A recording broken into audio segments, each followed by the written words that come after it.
এই জাতি এই শহীদের রক্তের শপথ নিয়ে নতুন করে স্বপ্ন দেখছে এই বাংলাদেশ গড়ার। জুলাই সনদ নামে একটি সনদ, সাংবিধানিকভাবে এই সনদের স্বীকৃতি পাওয়ার জন্য এই গণভোটটি আয়োজন করা হয়েছে।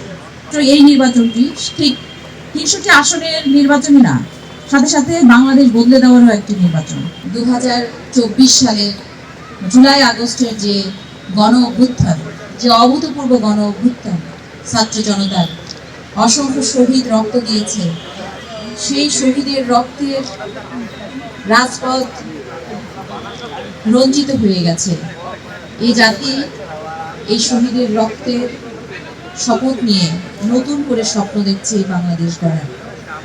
এই জন্য এই জুলাই আগস্টের এই গণ অভ্যুত্থানের উপর দাঁড়িয়ে অন্তর্বর্তীকালীন সরকার বিভিন্ন রাজনৈতিক দলের সাথে সমন্বয় করে তাদের সাথে বিভিন্ন সংলাপের মাধ্যমে জুলাই সনদ নামে একটি সনদ সরকার প্রতিষ্ঠা করেছেন এবং এই সনদটি সাংবিধানিকভাবে এই সনদের স্বীকৃতি পাওয়ার জন্য এই গণভোটটি আয়োজন করা হয়েছে।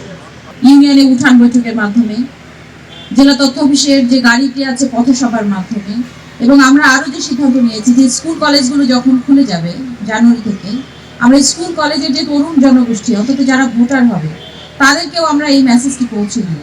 তো এই নির্বাচনটি ঠিক ৩০০টি আসনের নির্বাচনই না, সাথে সাথে বাংলাদেশ বদলে দেওয়ারও একটি নির্বাচন।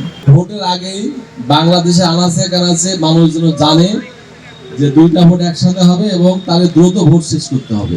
তো এর আগে আমরা দেখেছি আমাদের যে কমন প্র্যাকটিস যে রাজনৈতিক দলগুলো সাধারণত প্রচার প্রচারণা চালায়, কিন্তু দেখেন আপনারা যে সরকার কিন্তু মানুষকে সচেতন করছে যে আপনি কিভাবে ভোট দিবেন, আপনার সচেতন কিভাবে দিবেন, সরকার প্রচারণা চালাচ্ছে। আমি ধন্যবাদ জানাই তথ্য মন্ত্রণালয় এবং সাংস্কৃতিক মন্ত্রণালয়কে এত চমৎকার আয়োজন করার জন্য।